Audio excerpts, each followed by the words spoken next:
Шулай ук Пeygamberimiz sallallahu aleyhi ve sellem әйтте: "İza zahara zina ve riba fi qaryatin faqad ahallu bi anfusihim azaballah."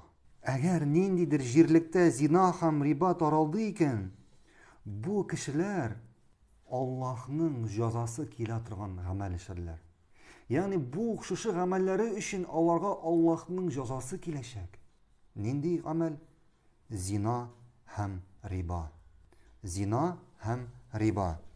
Риба турында без алдагы хәдистә күптән түгел әле укыдык. Зина.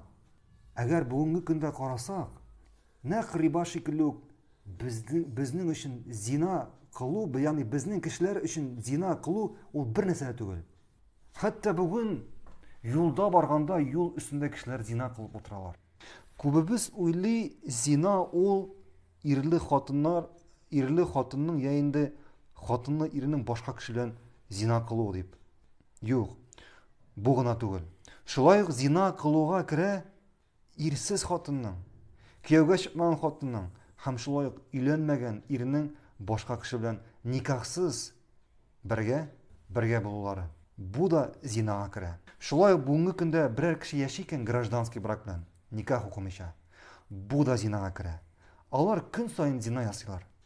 Һәм аларның балалары туа икән, әти кешенең бу балага бернинди хакы юк. Ни өчен? Чөнки бу зинадан туган бала. Чөнки бу зинадан туган бала.